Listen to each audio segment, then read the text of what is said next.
ਸਾਹਿਬ ਜੀ। ਸਤਨਾਮ ਵਾਹਿਗੁਰੂ ਸਾਹਿਬ ਜੀ। ਸ਼੍ਰੀ ਨਾਨਕ ਅੰਗਦ ਗੁਰੂ ਅਮਰਦਾਸ ਪਦ ਬੰਦ। ਰਾਮਦਾਸ ਅਰਜਨ ਗੁਰੂ ਵਰ ਸ਼੍ਰੀ ਹਰਿ ਗੋਬਿੰਦ। ਹਰਿ ਰਾਏ ਹਰਿ ਕ੍ਰਿਸ਼ਨ ਗੁਰ ਤੇਗ ਬਹਾਦਰ ਚੰਦ। ਦਸਵੇਂ ਗੋਬਿੰਦ ਸਿੰਘ ਗੁਰੂ ਨਮੋ ਚਰਨ ਅਰਵਿੰਦ। ਜਿਸ ਮਹਿ ਅੰਮ੍ਰਿਤ ਗਿਆਨ ਹੈ ਮਾਨਕ ਭਗਤ ਵੈਰਾਗ। ਗੁਰੂ ਗ੍ਰੰਥ ਸਾਹਿਬ ਉਦਦ ਬੰਦੋਂ ਕਰ ਅਨੁਰਾਗ। ਏਕ ਓੰਕਾਰ ਸਤਿਗੁਰੂ ਤੇਹ ਪ੍ਰਸਾਦ ਸਚ ਹੋਏ। ਵਾਹਿਗੁਰੂ ਜੀ ਕੀ ਫਤਿਹ ਵਿਘਨ ਵਿਨਾਸ਼ਨ ਸੋਏ। ਵਾਹਿਗੁਰੂ ਜੀ ਕੀ ਫਤਿਹ ਵਿਘਨ ਵਿਨਾਸ਼ਨ ਸੋਏ। ਸਤਨਾਮ ਵਾਹਿਗੁਰੂ ਸਾਹਿਬ ਜੀ ਦੋਹਰਾ। ਦਿਨ ਪ੍ਰਤ ਪਿਖ ਇਖਲਾਸ ਕੋ ਜਹਾਂਗੀਰ ਗੁਰ ਕੇਰ। ਅਦਬ ਕਰਹਿ ਉਮਰਾਵ ਸਭ ਬੰਦਾ ਹੈ ਜਬ ਹੂੰ ਹੇਰ। ਵਾਹਿਗੁਰੂ ਜੀ ਕਾ ਖਾਲਸਾ ਵਾਹਿਗੁਰੂ ਜੀ ਕੀ ਫਤਿਹ। ਪਰਮ ਸਤਿਕਾਰਯੋਗ ਗੁਰੂ ਕੀ ਸਾਜੀ ਨਿਵਾਜੀ ਸਤ ਸੰਗਤ ਜੀ। ਆਪ ਵਡਭਾਗੀ ਹੋ ਵੱਡਿਆਂ ਭਾਗਾਂ ਵਾਲੇ ਹੋ। ਜੋ ਸ਼ਬਦ ਗੁਰੂ ਸ਼ਬਦ ਬ੍ਰਹਮ ਸਾਗਰ। ਚਵਰ ਛਤਰ ਤਖਤ ਦੇ ਮਾਲਕ ਦੋ ਜਹਾਨ ਦੇ ਵਾਲੀ। ਸਾਹਿਬ ਸ੍ਰੀ ਗੁਰੂ ਗ੍ਰੰਥ ਸਾਹਿਬ ਪਾਤਸ਼ਾਹ ਮਹਾਰਾਜ ਜੀ ਦੀ ਪਾਵਨ ਪਵਿੱਤਰ ਹਜ਼ੂਰੀ ਦੇ ਵਿੱਚ ਤਪ ਸਥਾਨ ਗੁਰਦੁਆਰਾ ਬਾਰਠ ਸਾਹਿਬ ਵਿਖੇ ਪਿਛਲੇ ਪਹਿਰ ਦੇ ਸਜੇ ਹੋਏ ਦੀਵਾਨਾਂ ਦੇ ਵਿੱਚ ਹਾਜ਼ਰੀਆਂ ਭਰ ਕੇ ਆਪਣਾ ਜੀਵਨ ਸਫਲਾ ਕਰ ਰਹੇ ਹੋ। ਸਤਿਗੁਰੂ ਪਾਤਸ਼ਾਹ ਮਹਾਰਾਜ ਜੀ ਦੀ ਅਪਾਰ ਬਖਸ਼ਿਸ਼ ਰਹਿਮਤ ਦਾ ਸਦਕਾ ਰੋਜ਼ਾਨਾ ਦੀ ਤਰ੍ਹਾਂ ਸ਼ਾਮ ਵੇਲੇ ਦੇ ਦੀਵਾਨ ਸਜੇ ਹਨ। ਸਜੇ ਹੋਏ ਦੀਵਾਨਾਂ ਦੇ ਵਿੱਚ ਕਵੀ ਸੰਤੋਖ ਸਿੰਘ ਜੀ ਦੁਆਰਾ ਰਚਿਤ ਸ਼੍ਰੀ ਗੁਰਪ੍ਰਤਾਪ ਸੂਰਜ ਗ੍ਰੰਥ ਇਤਿਹਾਸ ਦੀ ਲੜੀਵਾਰ ਕਥਾ ਆਪ ਸਭ ਸੰਗਤਾਂ ਸਰਵਣ ਕਰ ਰਹੇ ਹੋ ਜੀ। ਕੱਲ ਰੋਜ਼ ਤੱਕ ਇਤਿਹਾਸਕ ਸਾਖੀ ਇੱਥੋਂ ਤੱਕ ਸਰਵਣ ਕਰ ਆਏ ਹੋ ਕਿ ਇੱਕ ਘਾਈ ਸਿੱਖ ਪਹਿਲਾਂ ਬਾਦਸ਼ਾਹ ਜਹਾਂਗੀਰ ਦੇ ਕੋਲ ਪਹੁੰਚਿਆ। ਟਕਾ ਰੱਖ ਕੇ ਘਾਹ ਦੀ ਪੰਡ ਰੱਖ ਕੇ ਮੱਥਾ ਟੇਕਿਆ ਤੇ ਆਖਿਆ ਕਿ ਇਹ ਪਾਤਸ਼ਾਹ ਜੀ, ਜਿਹੜਾ ਜਮਾਂ ਦਾ ਜਿਹੜਾ ਮੌਤ ਦਾ ਭੈ ਹੈ ਉਹ ਦੂਰ ਕਰ ਦੇਵੋ।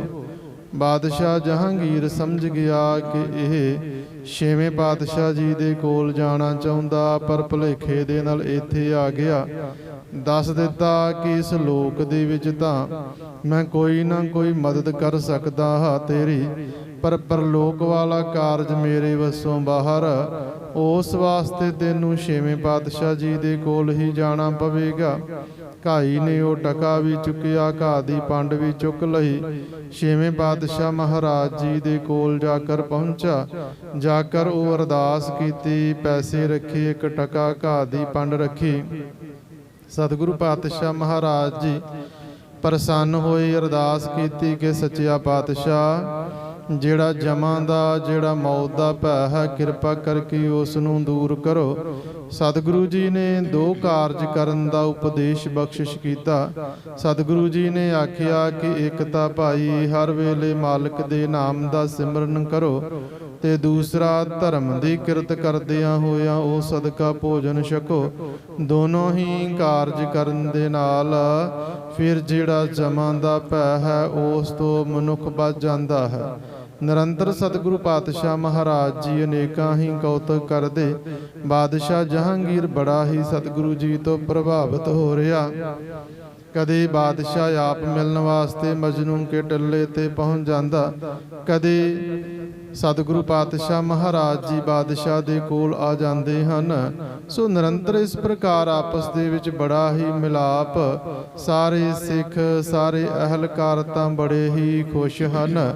ਇਹ ਵਰਤਾਰੇ ਨੂੰ ਵੇਖਦਿਆਂ ਹੋਇਆਂ ਪਰ ਦੀਵਾਨ ਚੰਦੂ ਤੇ ਉਸ ਦੇ ਜਿਹੜੇ ਸਾਥੀ ਹਨ, ਬਾਦਸ਼ਾਹ ਤੇ ਸਤਿਗੁਰੂ ਜੀ ਦਾ ਵਾਧਾ ਹੋਇਆ ਇਹ ਮੇਲ ਮਿਲਾਪ ਵੇਖ ਕਰ ਬੜੇ ਹੀ ਦੁਖੀ ਹੋ ਰਹੇ ਹਨ। ਕਿਉਂਕਿ ਚੰਦੂ ਸੋਚਦਾ ਕਿ ਜੇਕਰ ਇਹ ਮਿਲਾਪ ਵੱਧਦਾ ਗਿਆ ਤਾਂ ਕਿਸੇ ਪ੍ਰਕਾਰ ਵੀ ਮੇਰੇ ਵੱਸ ਵਾਲੀ ਗੱਲ ਜਾਂ ਜਿਹੜੀ ਗੱਲ ਮੈਂ ਚਾਹੁੰਦਾ ਹਾਂ ਉਹ ਨਹੀਂ ਹੋ ਸਕਦੀ ਹੈ। ਮੈਂ ਤਾਂ ਚੁਗਲੀ ਕਰਕੇ ਗੁਰੂ ਹਰਗੋਬਿੰਦ ਜੀ ਨੂੰ ਇੱਥੇ ਬੁਲਾਇਆ ਸੀ ਕਿ ਕਿਸੇ ਨਾ ਕਿਸੇ ਢੰਗ ਦੇ ਨਾਲ ਗ੍ਰਿਫਤਾਰ ਕਰਵਾ ਦੇਵਾਂਗਾ, ਤੇ ਜਿਵੇਂ ਵੱਡੇ ਗੁਰੂ ਨੂੰ ਖਤਮ ਕੀਤਾ, ਸ਼ਹੀਦ ਕੀਤਾ ਗੁਰੂ ਪੰਜਵੇਂ ਪਾਤਸ਼ਾਹ ਮਹਾਰਾਜ ਜੀ ਨੂੰ, ਉਸੇ ਹੀ ਪ੍ਰਕਾਰ ਉਹਨਾਂ ਦੇ ਸੁਪੁੱਤਰ ਦਾ ਵੀ ਕਾਰਜ ਕਰ ਦੇਵਾਂਗਾ, ਭਾਵ ਇਹਨਾਂ ਨੂੰ ਵੀ ਖਤਮ ਕਰ ਦੇਵਾਂਗਾ। ਪਰ ਇਹ ਜਿਹੜਾ ਸਮੁੱਚਾ ਕਾਰਜ ਇਹ ਤਾਂ ਉਲਟ ਹੋ ਗਿਆ। ਦਿਨ ਰਾਤ ਸੋਚਾਂ ਦੇ ਵਿੱਚ ਪਿਆ ਰਹਿੰਦਾ, ਆਖਰ ਇਸ ਨਤੀਜੇ ਤੇ ਪਹੁੰਚਾ। ਕੁਝ ਪੈਸੇ ਲੈ ਕਰ ਉਹ ਇੱਕ ਨਜੂਮੀ ਦੇ ਕੋਲ ਜਾ ਪਹੁੰਚਾ ਹੈ। ਨਜੂਮੀ ਨੂੰ ਜਾ ਕਰ ਆਪਣੀ ਸਾਰੀ ਦਿਲ ਦੀ ਗੱਲ ਦੱਸੀ, 500 ਰੁਪਇਆ ਉਸ ਨੂੰ ਦਿੱਤਾ ਤੇ ਆਖਿਆ ਕਿ ਕਿਸੇ ਨਾ ਕਿਸੇ ਢੰਗ ਦੇ ਨਾਲ ਜਾ ਕਰ ਬਾਦਸ਼ਾਹ ਦੇ ਮਨ ਨੂੰ ਬਦਲਾ ਦੇ। ਮਨ ਦੇ ਵਿੱਚ ਵਹਿਮ ਭਰਮ ਜਿਹੜਾ ਹੈ ਉਹ ਪੈਦਾ ਕਰ ਦੇ ਕਿ ਤੁਹਾਡੇ ਸਿਰ ਤੇ ਤਾਂ ਸਾੜ ਸਤੀ ਚੱਲਦੀ ਪਈ, ਇਹ ਟਲ ਜਾਵੇਗੀ ਜੇਕਰ ਹਰਗੋਬਿੰਦ ਨਾਮ ਦਾ ਕੋਈ ਪਰਮ ਮਨੁੱਖ ਹੋਵੇ ਜੋ ਸੋਢੀ ਵੰਸ਼ ਦੇ ਵਿੱਚ ਤੇ ਖੱਤਰੀ ਜਾਤ ਦੇ ਵਿੱਚ ਜਨਮਿਆ ਹੋਵੇ। ਜੇਕਰ ਉਹ ਤੁਹਾਡੇ ਵਾਸਤੇ ਬੈਠ ਕਰ ਤਪ ਕਰੇਗਾ ਤੇ ਤੁਹਾਡੇ ਸਿਰ ਤੇ ਆਈ ਹੋਈ ਜਿਹੜੀ ਸਾੜ ਸਤੀ ਹੈ ਉਹ ਟਲ ਜਾਵੇਗੀ। ਨਜੂਮੀ ਆਖਦਾ ਕਿ ਤੂੰ ਮੇਰਾ ਸਾਥੀ ਹੈ, ਭਰਾ ਹੈ, ਕਿਸੇ ਪ੍ਰਕਾਰ ਦਾ ਫਿਕਰ ਨਾ ਕਰੀ, ਇਹ ਕਾਰਜ ਜ਼ਰੂਰ ਹੋ ਜਾਵੇਗਾ। ਸੋ ਨਜੂਮੀ ਨੇ ਪੈਸੇ ਪ੍ਰਾਪਤ ਕੀਤੇ ਹਨ। ਪੈਸਿਆਂ ਦੇ ਲਾਲਚ ਦੇ ਵਿੱਚ ਉਹ ਝੂਠ ਬੋਲਣ ਵਾਸਤੇ ਵੀ ਤੁਰ ਪਿਆ। ਅਗਲਾ ਦਿਨ ਚੜ੍ਹਿਆ ਹੈ। ਦਿਨ ਜਿਹੜਾ ਹੈ ਉਹ ਚੜ੍ਹਨ ਦੇ ਨਾਲ ਨਜੂਮੀ ਨੇ ਤਿਆਰੀ ਕੀਤੀ, ਬਗਲ ਦੇ ਵਿੱਚ ਆਪਣੀ ਕਿਤਾਬ ਰੱਖ ਲਈ ਹੈ ਤੇ ਬਾਦਸ਼ਾਹ ਨੂੰ ਜਾ ਕਰ ਮਿਲਿਆ ਹੈ। ਨਾਲ ਹੀ ਗੱਲਬਾਤ ਦੇ ਵਿੱਚ ਬੜੀ ਹੀ ਉਸਨੇ ਜਿਹੜੀ ਸਿਆਣਪ ਹੈ, ਚਤੁਰਾਈ ਹੈ, ਉਹ ਧਾਰਨ ਕੀਤੀ ਹੈ ਜੀ। ਹੁਣ ਚਾਹੁੰਦੇ ਹਨ ਕਿ ਬਾਦਸ਼ਾਹ ਦਾ ਮਨ ਬਦਲ ਜਾਵੇ, ਕਿ ਉਹ ਜਿਹੜਾ ਹੈ ਬਾਦਸ਼ਾਹ ਫਿਰ ਨਜੂਮੀ ਦਾ ਕਹਿਣਾ ਮੰਨ ਕੇ ਕਿਸੇ ਨਾ ਕਿਸੇ ਢੰਗ ਦੇ ਨਾਲ ਗੁਰੂ ਹਰਗੋਬਿੰਦ ਜੀ ਨੂੰ ਗਵਾਲੀਅਰ ਦੇ ਕਿਲੇ ਦੇ ਵਿੱਚ ਭੇਜ ਦੇਵੇ। ਜੇਕਰ ਉਹ ਉੱਥੇ ਚਲੇ ਜਾਂਦੇ ਹਨ ਤਾਂ ਉੱਥੇ ਉਹਨਾਂ ਨੂੰ ਖਤਮ ਕਰਨਾ ਸੌਖਾ ਹੋਵੇਗਾ। ਸੋ ਨਜੂਮੀ ਸਾਰੀਆਂ ਆਪਣੀਆਂ ਕਿਤਾਬਾਂ ਆਦਿਕ ਲੈ ਕਰ ਬਾਦਸ਼ਾਹ ਦੇ ਕੋਲ ਪਹੁੰਚਿਆ ਹੈ ਜੀ। ਇਥੋਂ ਤੱਕ ਦਾ ਜਿਹੜਾ ਇਤਿਹਾਸ ਹੈ ਕੱਲ ਰੋਜ਼ ਤੱਕ ਆਪ ਸਭ ਸੰਗਤਾਂ ਸਰਵਣ ਕਰ ਆਏ ਹੋ ਜੀ। ਆਓ ਮਨ ਬਿਰਤੀਆਂ ਇਕਾਗਰ ਕਰਕੇ ਧਿਆਨ ਗੁਰ ਚਰਨਾਂ ਦੇ ਵਿੱਚ ਜੋੜ ਕਰ ਆਉਣ ਵਾਲੇ ਇਤਿਹਾਸ ਨੂੰ ਸਰਵਣ ਕਰਕੇ ਹਿਰਦਿਆਂ ਦੇ ਵਿੱਚ ਵਸਾ ਕਰ ਆਪਣਾ ਜੀਵਨ ਸਫਲਾ ਕਰੀਏ। ਸਤਨਾਮ ਵਾਹਿਗੁਰੂ ਸਾਹਿਬ ਜੀ। ਚੌਪਈ। ਮਲਨ ਨਜੂਮੀ ਕੀ ਦਿਸ਼ ਹੇਰ। ਬਾਦਸ਼ਾਹ ਨੇ ਨਜੂਮੀ ਦੇ ਚਿਹਰੇ ਵੱਲ ਵੇਖਣਾ ਕੀਤਾ ਹੈ। ਸ਼ਾਹ ਬਿਹਸ ਬੂਝਤ ਹੈ ਖੈਰ। ਬਾਦਸ਼ਾਹ ਮੁਸਕਰਾਉਂਦਿਆਂ ਹੋਇਆਂ ਉਸ ਤੋਂ ਪੁੱਛਦਾ ਹੈ ਕਿ ਸੁਖ ਤਾਂ ਹੈ, ਕਿਮ ਆਵਤ ਹੈ ਮਨ ਮੁਰਝਾਇਓ। ਤੂੰ ਇੱਥੇ ਕਿਵੇਂ ਆਇਆ ਹੈ? ਤੇਰਾ ਜਿਹੜਾ ਮਨ ਹੈ ਉਹ ਮੁਰਝਾਇਆ ਹੋਇਆ ਲੱਗਦਾ ਹੈ। ਕਛੂ ਕਾਜ ਤੋ ਨਹਿ ਬਿਗੜਾਇਓ। ਤੇਰਾ ਕੋਈ ਕਾਰਜ ਤਾਂ ਨਹੀਂ ਵਿਗੜ ਗਿਆ ਹੈ। ਸੁਨ ਕਰ ਕਹਿਨ ਲਾਗ ਛਲ ਸਾਨੀ। ਇਹ ਸੁਣ ਕੇ ਨਜੂਮੀ ਫਰੇ ਪਰੇ ਬੋਲ ਕਹਿਣ ਲੱਗਦਾ ਹੈ। ਵਿਦਿਆ ਕਰਹਿ ਵਿਚਾਰ ਮਹਾਨੀ। ਆਖਦਾ ਕਿ ਮੈਂ ਜੋਤਿਸ਼ ਵਿਦਿਆ ਦੀ ਵੱਡੀ ਵਿਚਾਰ ਕਰਦਾ ਹਾਂ। ਦਇਓ ਆਪ ਕੋ ਸਭ ਕੁਛ ਖਾਤ। ਆਪ ਜੀ ਦਾ ਦਿੱਤਾ ਹੋਇਆ ਹੀ ਖਾਂਦਾ ਹਾਂ। ਚਹ ਦਿਨ ਰੈਨ ਖੈਰ ਤੁਵ ਗਾਤ। ਦਿਨ ਰਾਤ ਤੁਹਾਡੇ ਸਰੀਰ ਦੀ ਸੁਖ ਮੰਗਦਾ ਹਾਂ। ਭੋਜਨ ਕਰੇ ਭਲੇ ਗ੍ਰਹਿ ਸਾਰੇ। ਮੈਂ ਚੰਗੀ ਤਰ੍ਹਾਂ ਸਾਰੇ ਜਿਹੜੇ ਗ੍ਰਹਿ ਹਨ ਉਹਨਾਂ ਨੂੰ ਖੋਜ ਕੇ ਵੇਖ ਲਿਆ ਹੈ। ਸਾੜ ਸਤੀ ਅਬ ਚੜੀ ਤੁਮਾਰੇ। ਆਪ ਜੀ ਤੇ ਸਾੜ ਸਤੀ ਚੜੀ ਹੋਈ ਹੈ। ਕੂਰ ਮਹਿਦ ਇਹ ਦੁੱਖ ਕੀ ਦਾਤਾ। ਇਹ ਬੜੀ ਹੀ ਭੈੜੀ ਅਤੇ ਦੁੱਖ ਦੀ ਦਾਤੀ ਹੈ। ਜਿਸ ਪਰ ਚੜ੍ਹਤ ਕਰਤ ਇਹ ਘਾਤਾ। ਜਿਸ ਤੇ ਸਾਰ ਸਤੀ ਆਕਰ ਚੜ੍ਹਦੀ ਉਸ ਨੂੰ ਖਤਮ ਕਰ ਦਿੰਦੀ ਹੈ। ਪੁੰਨ ਉਪਾਏ ਮੈਂ ਅਦਕ ਵਿਚਾਰੇ। ਤੇ ਫਿਰ ਮੈਂ ਇਸ ਦੇ ਬਹੁਤ ਸਾਰੇ ਜਿਹੜੇ ਉਪਾਅ ਹਨ, ਇਸ ਤੋਂ ਬਚਣ ਦੇ ਜਿਹੜੇ ਯਤਨ ਹਨ, ਉਹਨਾਂ ਤੇ ਵਿਚਾਰ ਕੀਤੀ ਹੈ। ਜਿਸ ਤੇ ਨੀਕੀ ਰਹਿ ਤੁਮਾਰੇ। ਜਿਸ ਕਰਕੇ ਜੇ ਸਦਕਾ ਤੁਹਾਡੀ ਜਿਹੜੀ ਸਿਹਤ ਹੈ ਨਾ, ਉਹ ਠੀਕ ਰਹੇ। ਸੁਨਤ ਸ਼ਾਹੋ ਦਲ ਕਿਉ ਧਰ ਤਰਾਸਾ। ਇਹ ਸੁਣ ਕਰ ਕਿ ਮੇਰੇ ਉੱਪਰ ਸਾੜ ਸਤੀ ਚਲਦੀ ਬਾਦਸ਼ਾਹ ਜਹਾਂਗੀਰ, ਕਵੀ ਜੀ ਲਿਖਦੇ ਹਨ ਕਿ ਡਰ ਦੇ ਕਾਰਨ ਕੰਬ ਗਿਆ ਹੈ। ਕਬ ਤੇ ਚੜੀ ਕਹੋ ਮੁਝ ਪਾਸਾ। ਤੇ ਫਿਰ ਜੋਤਸ਼ੀ ਨੂੰ ਪੁੱਛਣ ਲੱਗਾ ਕਿ ਦੱਸੋ ਸਾੜ ਸਤੀ ਮੇਰੇ ਤੇ ਕਦੋਂ ਦੀ ਚੜੀ ਹੋਈ ਹੈ। ਯਤਨ ਵਿਚਾਰਿਓ ਸੋ ਕਹਿ ਦੀਜੈ। ਜਿਹੜਾ ਤੁਸਾਂ ਨੇ ਯਤਨ ਵਿਚਾਰਿਆ ਉਸ ਬਾਰੇ ਵੀ ਦੱਸ ਦੇਵੋ। ਸਾੜ ਸਤੀ ਬਲ ਜਿਸ ਤੇ ਛੀਜੈ। ਜਿਸ ਦੇ ਨਾਲ ਸਾੜ ਸਤੀ ਦਾ ਬਲ ਖਤਮ ਹੋ ਜਾਵੇ। ਤਬੈ ਨਜੂਮੀ ਬਾਕ ਉਚਾਰੇ। ਉਹ ਸਾਰਾ ਕੁਝ ਤਾਂ ਪਹਿਲਾਂ ਹੀ ਸੋਚਿਆ ਹੋਇਆ ਸੀ ਕਿ ਇਸ ਪ੍ਰਕਾਰ ਭਰਮ ਦੇ ਵਿੱਚ, ਵਹਿਮ ਦੇ ਵਿੱਚ ਬਾਦਸ਼ਾਹ ਨੂੰ ਪਾਉਣਾ ਹੈ। ਤੇ ਬਾਦਸ਼ਾਹ ਵੀ ਡਰ ਗਿਆ। ਪੁੱਛਿਆ ਹੈ ਜੋਤਸ਼ੀ ਨੂੰ ਕਿ ਦੱਸੋ ਕਿਵੇਂ ਇਹ ਕਾਰਜ ਹੋ ਸਕਦਾ। ਤਾਂ ਜੋਤਸ਼ੀ ਆਖਦਾ ਕਿ ਮੈਂ ਇਸ ਬਾਰੇ ਵਿਚਾਰ ਕੀਤੀ ਹੈ। ਦੁਖਤ ਚੜੀ ਇਹ ਆਜ ਤਿਹਾਰੇ। ਇਹ ਜਿਹੜੀ ਦੁਖਦਾਈ ਸਾੜ ਸਤੀ ਅੱਜ ਹੀ ਤੁਹਾਡੇ ਤੇ ਜੜੀ ਹੈ। ਬਹੁ ਲੋਕਨ ਕੋ ਨਹਿ ਸੁਨਾਵੋ। ਇਸ ਬਾਰੇ ਬਹੁਤੇ ਲੋਕਾਂ ਨੂੰ ਨਾ ਦੱਸਣਾ ਹੈ। ਰਾਖੋ ਗੋਪ ਮਹਾ ਫਲ ਪਾਵੋ। ਇਸ ਨੂੰ ਗੁਪਤ ਹੀ ਰੱਖਣਾ, ਕਿਸੇ ਨੂੰ ਦੱਸਣਾ ਨਾ, ਤੇ ਤਾਂ ਹੀ ਜਿਹੜਾ ਫਿਰ ਵੱਡਾ ਫਲ ਪ੍ਰਾਪਤ ਕਰੋਗੇ। ਸੋੜ ਬੰਸ ਖੱਤਰੀ ਸ਼ੁਭ ਜਾਤੀ। ਆਖਦਾ ਹੈ ਜੋਤਸ਼ੀ ਕਿ ਸ਼੍ਰੇਸ਼ਟ ਖੱਤਰੀ ਜਾਤ ਦੇ ਵਿੱਚ ਇੱਕ ਸੋਢੀ ਵੰਸ਼ ਦਾ ਹਰ ਗੋਬਿੰਦ ਨਾਮ ਬਖਿਆਤੀ। ਹਰ ਗੋਬਿੰਦ ਨਾਮ ਦਾ ਬਹੁਤ ਪ੍ਰਸਿੱਧ ਮਹਾਂਪੁਰਖ ਹੋਏ ਹਨ। ਕਰੈ ਇਸ਼ਨਾਨ ਤੀਨ ਹੂੰ ਕਾਲਾ। ਦਿਨ ਦੇ ਵਿੱਚ ਤਿੰਨੋਂ ਸਮੇਂ ਇਸ਼ਨਾਨ ਕਰਨਾ। ਦੁਰਗ ਗਵਾਲੀਅਰ ਥਾਨ ਨਿਰਾਲਾ। ਗਵਾਲੀਅਰ ਦੇ ਨਵੇਕਲੇ ਸਥਾਨ ਤੇ ਜੋ ਬਣਿਆ ਹੋਇਆ ਕਿਲੇ ਦੇ ਵਿੱਚ, ਬਣੀ ਹੋਈ ਕਿਲੇ ਦੇ ਵਿੱਚ ਦਿਨ ਦੇ ਵਿੱਚ ਤਿੰਨੋਂ ਸਮੇਂ ਇਸ਼ਨਾਨ ਕਰਨਾ। ਗਹਿ ਕਰ ਮਾਲਾ ਬੈਠੈ ਬਰਨੀ। ਤੇ ਵੱਖਰੇ ਹੋ ਕਰ ਹੱਥ ਦੇ ਵਿੱਚ ਮਾਲਾ ਫੜ ਕੇ ਜਾਪ ਕਰਨ ਵਾਸਤੇ ਬੈਠ ਜਾਵਨਾ। ਥਾਨ ਮੌਨ ਕਰ ਐਸੇ ਕਰਨੀ। ਉਹ ਚੁੱਪ ਧਾਰਨ ਕਰਕੇ ਇਸੇ ਪ੍ਰਕਾਰ ਕਾਰਜ ਕਰਨਾ। ਤੁਮਰੇ ਹੇਤ ਮਨੋਰਥ ਧਾਰੈ। ਉਹ ਤੁਹਾਡੇ ਭਲੇ ਦਾ ਮਨੋਰਥ ਧਾਰਨ ਕਰਨਾ। ਪਾਕ ਅੱਲਾਹ ਹਿਰਦੈ ਸੰਭਾਰੈ। ਤੇ ਹਿਰਦੇ ਦੇ ਵਿੱਚ ਅੱਲਾ ਪਾਕ ਦਾ ਸਿਮਰਨ ਕਰਨਾ। ਕਰਹਿ ਯਤਨ ਹੋਏ ਖੈਰ ਤੁਮਾਰੀ। ਜੇਕਰ ਉਹ ਯਤਨ ਕਰਨ ਤਾਂ ਉਹਨਾਂ ਦੇ ਯਤਨਾਂ ਦੇ ਨਾਲ ਬਾਦਸ਼ਾਹ ਜੀ ਤੁਹਾਡੀ ਭਲਾਈ ਹੋਵੇਗੀ। ਸਾੜ ਸਤੀ ਬਲ ਹੋਏ ਨਿਰਵਾਰੀ।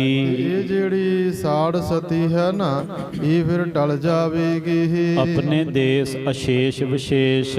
ਆਪਣੇ ਦੇਸ਼ ਦੇ ਵਿੱਚ ਵਿਸ਼ੇਸ਼ ਸਥਾਨ ਜੋ ਹਨ। ਖੋਜੋ ਅਸ ਨਰ ਮਿਟੈ ਕਲੇਸ਼। ਇਸ ਪ੍ਰਕਾਰ ਦੇ ਜਹੇ ਮੁਕੰਮਲ ਮਹਾਂਪੁਰਖ ਦੀ ਭਾਲ ਕਰੋ। ਸੁਨਤ ਸ਼ਾਹੋ ਚਿਤ ਚਿੰਤ ਪਰੋਵਾ। ਇਹ ਸੁਣ ਕਰ ਬਾਦਸ਼ਾਹ ਦਾ ਹਿਰਦਾ ਚਿੰਤਾ ਦੇ ਨਾਲ ਵਿੰਨਿਆ ਗਿਆ ਹੈ। ਕਹੇ ਨਜੂਮੀ ਕੇ ਡਰ ਹੋਵਾ। ਤੇ ਉਸ ਦੇ ਦਿਲ ਦੇ ਵਿੱਚ ਨਜੂਮੀ ਦੇ ਕਹੇ ਦਾ ਡਰ ਹੋ ਜਾਂਦਾ ਹੈ। ਇੱਕ ਚੰਦੂ ਦੋਏ ਤ੍ਰੈ ਉਮਰਾਓ। ਉਸੇ ਹੀ ਸਮੇਂ ਇੱਕ ਚੰਦੂ ਅਤੇ ਹੋਰ ਇੱਕ ਦੋ ਜਿਹੜੇ ਵਜ਼ੀਰ ਸਨ। ਉਤੇ ਸਮੀਪ ਬਿਲੋਕ ਸੁਭਾਓ। ਕੋਲ ਹੀ ਸਨ ਤੇ ਉਹ ਸਹਿਜ ਸੁਭਾਉ ਵੇਖ ਰਹੇ ਸਨ। ਸਭਨ ਏਕ ਮਤ ਪੂਰਬ ਗਿਨਿਓ। ਸਾਰਿਆਂ ਨੇ ਹੀ ਇੱਕ ਮਤ ਪਹਿਲਾਂ ਹੀ ਜਿਹੜੀ ਗਿਣਤੀ ਗਿਣੀ ਹੋਈ ਸੀ ਕਿ ਅਸੀਂ ਬਾਦਸ਼ਾਹ ਦੇ ਕੋਲ ਬੈਠੇ ਹੋਵਾਂਗੇ। ਨਜੂਮੀ ਨੂੰ ਆਖਿਆ ਕਿ ਤੂੰ ਆਕਰ ਸਾਰੀ ਗੱਲ ਕਰ ਦੇਵੀ ਤੇ ਫਿਰ ਅਸੀਂ ਕੁਝ ਨਾ ਕੁਝ ਜ਼ਰੂਰ ਜਿਹੜੀ ਸਲਾਹ ਹੈ ਉਹ ਦੇਵਾਂਗੇ। ਤੋ ਨ ਬਿਨ ਬੂਝੇ ਤਿੰਨ ਭੰਨਿਓ। ਫਿਰ ਵੀ ਬਾਦਸ਼ਾਹ ਦੇ ਪੁੱਛੇ ਤੋਂ ਬਗੈਰ ਬਗੈਰ ਉਹਨਾਂ ਨੇ ਕੁਝ ਨਾ ਕਹਿਆ, ਕਿਉਂਕਿ ਆਪਣੇ ਆਪ ਉਹ ਸਲਾਹ ਦੇ ਦਿੰਦੇ ਤੇ ਉਹਨਾਂ ਤੇ ਸ਼ੱਕ ਹੋ ਜਾਣਾ ਸੀ। ਸੋ ਉਹਨਾਂ ਨੇ ਉਡੀਕ ਕੀਤੀ ਹੈ ਕਿ ਸ਼ਾਇਦ ਬਾਦਸ਼ਾਹ ਸਾਡੇ ਕੋਲ ਪੁੱਛੇ, ਸੋ ਉਹ ਚੁੱਪ ਹੀ ਰਹਿੰਦੇ ਹਨ। ਕਿਤਕ ਕਾਲ ਸੋਚਤ ਰਹਿ ਸ਼ਾਹੂ, ਕੁਝ ਸਮੇਂ ਵਾਸਤੇ ਬਾਦਸ਼ਾਹ ਇਸੇ ਵਿਸ਼ੇ ਤੇ ਸੋਚਦਾ ਰਹਿੰਦਾ ਹੈ। ਬੋਲਿਓ ਬਹੁਤ ਬਿਲੋਕੇ ਪਾਹੂ, ਫਿਰ ਉਹ ਚੰਦੂ ਆਦ ਨੂੰ ਕੋਲ ਬੈਠਿਆ ਵੇਖ ਕੇ ਬੋਲਿਆ ਹੈ, ਅਸ ਨਰ ਹੈ ਕਿ ਨਹੀਂ ਕਿਸ ਠਾਹਰ, ਅਜਿਹਾ ਮਨੁੱਖ ਕਿਸੇ ਥਾਂ ਤੇ ਹੈ ਕਿ ਨਹੀਂ ਹੈ। ਨਤ ਖੋਜੋ ਪੁਰ ਕਰ ਬਹੁ ਆਹਰ, ਨਹੀਂ ਤਾਂ ਬਹੁਤ ਯਤਨ ਉਦਮ ਕਰਕੇ ਨਗਰ ਦੇ ਵਿੱਚੋਂ ਉਸ ਦੀ ਖੋਜ ਕਰੋ। ਕਰੈ ਜੋ ਬਰਨੀ ਫੇਰੈ ਮਾਲਾ, ਜਿਹੜਾ ਮੇਰੇ ਦੁੱਖ ਨੂੰ ਖਤਮ ਕਰਨ ਵਾਸਤੇ ਫਿਰ ਮਾਲਾ ਫੇਰਦਾ ਹੋਵੇ। ਮੋਹਿ ਬਿਖਾਦ ਬਿਨਾਸ਼ ਬਿਸਾਲਾ, ਜੇ ਸਦਕਾ ਮੇਰਾ ਜਿਹੜਾ ਦੁੱਖ ਹੈ ਉਸ ਦਾ ਨਾਸ਼ ਹੋ ਜਾਵੇ। ਅਸ ਆਨੋ ਖੋਜੋ ਪੁਰ ਸਾਰੇ, ਕੋਈ ਅਜਿਹਾ ਮਨੁੱਖ ਸਾਰੇ ਨਗਰ ਦੇ ਵਿੱਚੋਂ ਲੱਭ ਕੇ ਲਿਆਵੋ। ਤਿਸਕੇ ਦੈਹੋਂ ਦਰਬ ਉਧਾਰੇ, ਉਸ ਨੂੰ ਮੈਂ ਬਹੁਤ ਸਾਰਾ ਧਨ ਦੇਵਾਂਗਾ।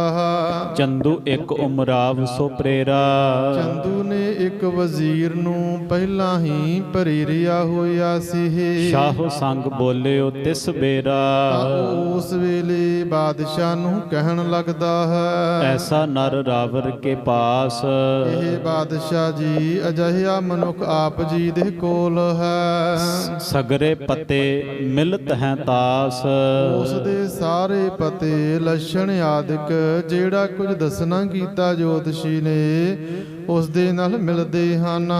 ਜੋ ਹਿੰਦਨ ਮੈਂ ਗੁਰੂ ਕਹਾਵੈ, ਹਿੰਦੁਸਤਾਨ ਦੇ ਵਿੱਚ ਗੁਰੂ ਕਹਾਉਂਦਾ ਹੈ। ਲੱਖੋਂ ਸਿੱਖ ਬਨ ਸੀਸ ਨਿਵਾਵੈ, ਲੱਖਾਂ ਲੋਕ ਸਿੱਖ ਬਣ ਕੇ ਉਹਨਾਂ ਦੇ ਅੱਗੇ ਸਿਰ ਨਿਵਾਉਂਦੇ ਹਨ। ਜਿਨੋ ਵਹਿਰ ਕੇਹਰ ਕੋ ਮਾਰਾ, ਜਿਨ੍ਹਾਂ ਨੇ ਬਾਹਰ ਜੰਗਲ ਦੇ ਵਿੱਚ ਸ਼ੇਰ ਨੂੰ ਮਾਰਿਆ ਸੀ, ਸੋ ਇਸ ਬਿਦ ਕੋ ਹਿਰਦੇ ਵਿਚਾਰਾ, ਇਸ ਵਿਧੀ ਲਈ ਉਹਨਾਂ ਨੂੰ ਮਨ ਦੇ ਵਿੱਚ ਵਿਚਾਰਿਆ ਹੈ। ਸੋਢੀ ਕੁਲ ਖੱਤਰੀ ਤਿੰਨ ਜਾਤ, ਉਹਨਾਂ ਦੀ ਸੋਢੀ ਕੁਲ ਹੈ ਤੇ ਜਾਤ ਖੱਤਰੀ ਹੈ। ਹਰ ਗੋਬਿੰਦ ਨਾਮ ਬਖਿਆਤ, ਉਹਨਾਂ ਦਾ ਨਾਮ ਹਰ ਗੋਬਿੰਦ ਸਮੁੱਚੇ ਸੰਸਾਰ ਦੇ ਵਿੱਚ ਪ੍ਰਸਿੱਧ ਹੈ। ਕਰਾਮਾਤ ਭੀ ਸੁਨੀ ਸੋ ਰਾਖੈ, ਸੁਣਿਆ ਹੈ ਕਿ ਉਹ ਕਰਾਮਾਤ ਵੀ ਰੱਖਦੇ ਹਨ। ਲੋਕ ਸਕਲ ਗੁਰ ਗੁਰ ਤਿਸ ਭਾਖੈ, ਸਾਰੇ ਹੀ ਲੋਕ ਉਹਨਾਂ ਨੂੰ ਗੁਰੂ ਗੁਰੂ ਕਹਿੰਦੇ ਹਨ। ਦਰਬ ਪੰਚ ਸਹਿ ਰਾਵਰ ਘਰ ਤੇ, ਆਪ ਜੀ ਦੇ ਘਰ ਤੋਂ ਰੋਜ਼ਾਨਾ 500 ਰੁਪਇਆ ਉਹਨਾਂ ਨੂੰ ਪਹੁੰਚਦਾ ਹੈ। ਪਹੁੰਚਤ ਨਿਤ ਆਨੰਦ ਸੋ ਬਰਤੇ, ਇਸ ਪੈਸੇ ਦੇ ਪਹੁੰਚਣ ਤੇ ਉਹ ਬੜੇ ਆਨੰਦ ਦੇ ਨਾਲ ਉਸ ਧਨ ਨੂੰ ਵਰਤਦੇ ਹਨ। ਕਹਿ ਸ਼ਾਹੋ ਸੋ ਤੋ ਗੁਰ ਪੀਰ, ਬਾਦਸ਼ਾਹ ਕਹਿਣ ਲੱਗਾ ਕਿ ਉਹ ਤਾਂ ਗੁਰੂ ਪੀਰ ਹਨ। ਮੁਰ ਉਰ ਸ਼ਰਧਾ ਪਿੱਖ ਤੇ ਤੀਰ, ਮੇਰੇ ਹਿਰਦੇ ਦੀ ਸ਼ਰਧਾ ਵੇਖਦਿਆਂ ਹੋਇਆਂ ਮੇਰੇ ਕੋਲ ਆਏ ਹਨ। ਇਮਕੈ ਬਾਤ ਕਹਿਨ ਬਨ ਆਵੈ, ਉਹਨਾਂ ਨੂੰ ਇਹ ਗੱਲ ਕਿਵੇਂ ਕਹਿਣੀ ਬਣੇਗੀ। ਬਰਨੀ ਕਰਨੀ ਦੁਰਗ ਸਿਧਾਵੈ, ਇਹ ਜਾਪ ਕਰ ਲਈ ਉਹ ਕਿਲੇ ਦੇ ਵਿੱਚ ਚਲੇ ਜਾਵਣ। ਸ਼੍ਰੀ ਨਾਨਕ ਗਾਦੀ ਜੋ ਭਲੀ ਹੈ, ਗੁਰੂ ਨਾਨਕ ਸਾਹਿਬ ਪਾਤਸ਼ਾਹ ਮਹਾਰਾਜ ਜੀ ਦੀ ਗੱਦੀ ਜਿਹੜੀ ਬੜੀ ਮਹਾਨ ਹੈ, ਤਿਸ ਪਰ ਬੈਠਿਓ ਬਾਕ ਬਲੀ ਹੈ। ਉਸ ਤੇ ਉਹ ਬਚਨਾਂ ਦੇ ਬਲਵਾਨ ਗੁਰੂ ਹਰਗੋਬਿੰਦ ਪਾਤਸ਼ਾਹ ਮਹਾਰਾਜ ਜੀ ਬੈਠੇ ਹੋਏ ਹਨ। ਸੁਨ ਬੋਲਿਓ ਤਬ ਚੰਦੂ ਕੁਪਤਾ, ਇਹ ਸੁਣ ਕਰ ਬੜਾ ਹੀ ਜਿਹੜਾ ਕੁਪੱਤਾ ਪਤਹੀਨ ਚੰਦੂ ਬੋਲਿਆ ਹੈ। ਤੁਮ ਕਲ ਕੇ ਦੀਪਕ ਚਵਗਤਾ, ਤੁਸੀਂ ਚੁਗੱਤਾ ਕੁਲ ਦੇ ਦੀਪਕ ਹੋ। ਜਹਾਂ ਪਨਾਹ ਆਪ ਵੱਡ ਭਾਗੇ, ਆਪ ਵੱਡੇ ਭਾਗਾਂ ਵਾਲੇ ਜਗਤ ਦਾ ਆਸਰਾ ਹੋ। ਸਭ ਜਗ ਕੇ ਦ੍ਰਿਗ ਤੁਮ ਦਿਸ਼ ਲਾਗੇ, ਉੱਚੇ ਜਗਤ ਦੀਆਂ ਜਿਹੜੀਆਂ ਅੱਖਾਂ ਹਨ ਉਹ ਤੁਹਾਡੇ ਵੱਲ ਲੱਗੀਆਂ ਹੋਈਆਂ ਹਨ। ਖੈਰ ਸ਼ਰੀਰ ਜਿਹੋਏ ਤੁਮਾਰੇ, ਜੇਕਰ ਉਹਨਾਂ ਦੁਆਰਾ ਤੁਹਾਡੇ ਸਰੀਰ ਦੀ ਭਲਾਈ ਹੋ ਜਾਵੇ ਤੋ ਗਿਣਤੀ ਅਸ ਕਹਾਂ ਵਿਚਾਰੇ, ਤਾਂ ਅਜਿਹੀਆਂ ਗਿਣਤੀਆਂ ਨੂੰ ਕਿਵੇਂ ਵਿਚਾਰੀਏ। ਤੁਮ ਤੁਮ ਤੇ ਸ੍ਰੇਸ਼ਟ ਅਪਰ ਨ ਕੋਈ। ਤੁਹਾਡੇ ਨਾਲੋਂ ਸ੍ਰੇਸ਼ਟ ਪੁਰਖ ਹੋਰ ਕੋਈ ਵੀ ਨਹੀਂ ਹੈ। ਰਾਵਰ ਸ਼੍ਰੇ ਕਰਹਿ ਨਹਿ ਜੋਈ। ਜਿਹੜਾ ਆਪ ਜੀ ਦਾ ਸੁਖ ਨਾ ਵੇਖਣਾ ਚਾਹੁੰਦਾ ਹੋਵੇ। ਸ਼੍ਰੀ ਨਾਨਕ ਗਾਦੀ ਪਰ ਬੈਸਾ। ਜੇਕਰ ਉਹ ਗੁਰੂ ਨਾਨਕ ਸਾਹਿਬ ਜੀ ਦੀ ਗੱਦੀ ਤੇ ਬੈਠੇ ਹਨ, ਹਿਰਦੈ ਨ ਸੰਸਾਰ ਕੀਜਹਿ ਐਸਾ। ਤੁਸੀਂ ਆਪਣੇ ਹਿਰਦੇ ਦੇ ਵਿੱਚ ਅਜਿਹਾ ਸ਼ੰਕਾ ਨਾ ਕਰੋ। ਸੋ ਬੇਦੀ ਕੁਲ ਮੈਂ ਤਨ ਪਾਇਓ। ਉਹਨਾਂ ਗੁਰੂ ਨਾਨਕ ਸਾਹਿਬ ਜੀ ਨੇ ਤਾਂ ਬੇਦੀ ਕੁਲ ਦੇ ਵਿੱਚ ਸਰੀਰ ਧਾਰਨ ਕੀਤਾ ਸੀ। ਇਹ ਸੋਢੀ ਖੱਤਰੀ ਕੁਲ ਜਾਇਓ। ਪਰ ਇਹਨਾਂ ਸ੍ਰੀ ਗੁਰੂ ਹਰਗੋਬਿੰਦ ਜੀ ਨੇ ਤਾਂ ਸੋਢੀ ਖੱਤਰੀ ਕੁਲ ਦੇ ਵਿੱਚ ਜਨਮ ਧਾਰਿਆ ਹੈ। ਬਿਨਾ ਸੰਦੇਹ ਪਠਾਵਨ ਕਰੀਐ ਹੈ। ਬਿਨਾਂ ਕਿਸੇ ਸ਼ੰਕੇ ਦੇ ਉਹਨਾਂ ਨੂੰ ਕਿਲੇ ਦੇ ਵਿੱਚ ਭੇਜਣ ਦੀ ਵਿਚਾਰ ਕਰੋ। ਅਪਰ ਨ ਗਿਣਤੀ ਕੋਏ ਵਿਚਰੀਐ ਹੈ। ਹੋਰ ਕੋਈ ਵੀ ਗਿਣਤੀ ਮਨ ਦੇ ਵਿੱਚ ਨਾ ਵਿਚਾਰੋ। ਜੇ ਰਾਵਰ ਤਨ ਕੀ ਸੁਖ ਹੋਏ। ਜੇਕਰ ਆਪ ਜੀ ਦੇ ਸਰੀਰ ਦੀ ਸੁਖ ਹੋਵੇ, ਪ੍ਰਾਨ ਦੇਤ ਹਮ ਦੇਰ ਨ ਕੋਏ। ਤਾਂ ਅਸੀਂ ਪ੍ਰਾਣ ਦੇਣ ਦੇ ਵਿੱਚ ਵੀ ਕੋਈ ਦੇਰ ਨਹੀਂ ਲਾਵਾਂਗੇ। ਤੁਮਰੇ ਕਸ਼ਟ ਜੇ ਬਾਂਟਿਓ ਜਾਏ। ਬਾਦਸ਼ਾਹ ਜੀ, ਜੇਕਰ ਤੁਹਾਡੇ ਕਸ਼ਟ ਵੰਡੇ ਜਾਂਦੇ ਹਨ, ਹਮ ਸਹਿ ਹਿਰਦੇ ਹਰ ਖਾਏ। ਤਾਂ ਅਸੀਂ ਸਾਰੇ ਦੁੱਖ ਦਿਲੋਂ ਖੁਸ਼ ਹੋ ਕੇ ਸਹਿ ਲਵਾਂਗੇ।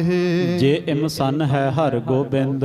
ਜੇਕਰ ਸ੍ਰੀ ਹਰਗੋਬਿੰਦ ਜੀ ਆਪ ਵੀ ਐਵੇਂ ਸੁਣ ਲੈਂਦੇ ਹਨ, ਕਰੈ ਜਾਪ ਲਹਿ ਆਨੰਦ ਬਿਲੰਦ। ਤਾਂ ਉਹ ਆਪ ਵੀ ਵੱਡਾ ਆਨੰਦ ਸਹਿਤ, ਵੱਡੇ ਆਨੰਦ ਸਹਿਤ ਜਾਪ ਕਰਨਗੇ। ਨੈ ਸੰਕੋ ਤੁਮ ਆਪ ਉਚਾਰੋ। ਆਪ ਇਸ ਤਰ੍ਹਾਂ ਦੀ ਸ਼ੰਕਾ ਉਚਾਰਨ ਨਾ ਕਰੋ। ਦੇਹ ਸਨਮਾਨ ਸਮੀਪ ਹਕਾਰੋ। ਉਹਨਾਂ ਨੂੰ ਅਦਬ ਸਤਿਕਾਰ ਦੇ ਕੇ ਆਪਣੇ ਕੋਲ ਬੁਲਾਵੋ। ਪੁਨ ਤੀਸਰ ਉਮਰਾਵ ਬਖਾਨੈ। ਤਾਂ ਇਹ ਸੁਣਦਿਆਂ ਹੋਇਆ ਤੀਸਰੇ ਵਜ਼ੀਰ ਨੇ ਆਖਿਆ ਹੈ, ਵਿਦਿਆ ਮਹਾਨ ਜੁਮੀ ਜਾਣੈ। ਇਹ ਜਿਹੜਾ ਨਜੂਮੀ ਹੈ ਨਾ, ਮਹਾਨ ਵਿਦਿਆ ਨੂੰ ਜਾਣਦਾ ਹੈ। ਜਾਪ ਜੋ ਕਰੈ ਨਾਮ ਤਿਸ ਜਾਤ। ਜਿਹੜਾ ਵਿਅਕਤੀ ਜਾਪ ਕਰੇਗਾ ਉਸ ਦਾ ਨਾਮ ਜਾਂ ਜਾਤ ਇਹ ਜਾਣਦਾ ਹੈ। ਜਾਨੀ ਵਿੱਚ ਕਿਤਾਬ ਬਖਿਆਤ। ਇਸ ਨੇ ਉਸ ਦਾ ਨਾਮ ਜਿਹੜਾ ਜਾਤੀ ਆਦਿਕ ਹੈ ਕਿਤਾਬ ਦੇ ਵਿੱਚੋਂ ਪ੍ਰਗਟ ਹੋਇਆ ਜਾਣਿਆ ਹੈ। ਖੋਜੇ ਬਿਨਾ ਨਿਕਟ ਸੋ ਪਾਇਓ। ਤੇ ਬਿਨਾਂ ਖੋਜਣ ਤੋਂ ਹੀ ਉਹ ਪੁਰਖ ਨੇੜੇ ਹੀ ਪ੍ਰਾਪਤ ਹੋ ਗਏ ਹਨ। ਹੋਏ ਨ ਜਗ ਅਸ ਨਹੀਂ ਬਤਾਇਓ। ਇਸ ਨਜੂਮੀ ਨੇ ਅਜਿਹਾ ਮਨੁੱਖ ਨਹੀਂ ਦੱਸਿਆ ਜਿਹੜਾ ਸੰਸਾਰ ਦੇ ਵਿੱਚ ਹੋਵੇ ਹੀ ਨਾ। ਆਗੇ ਬਹੁਤ ਬਾਰ ਪੱਤਿਆ ਵਾ। ਅਸੀਂ ਪਹਿਲਾਂ ਵੀ ਬੜੀ ਵਾਰ ਇਸ ਨਜੂਮੀ ਨੂੰ ਅਜ਼ਮਾ ਕੇ ਵੇਖਿਆ ਹੋਇਆ ਹੈ। ਜਥਾ ਕਹੈ ਤਿਮ ਬਨਿਓ ਬਨਾਵਾ। ਇਹ ਜਿਵੇਂ ਨਜੂਮੀ ਕਹਿੰਦਾ ਨਾ, ਉਸੇ ਹੀ ਪ੍ਰਕਾਰ ਬਣ ਜਾਂਦਾ ਹੈ। ਕਹਿਓ ਨਜੂਮੀ ਹਮ ਇਹ ਕਾਮ।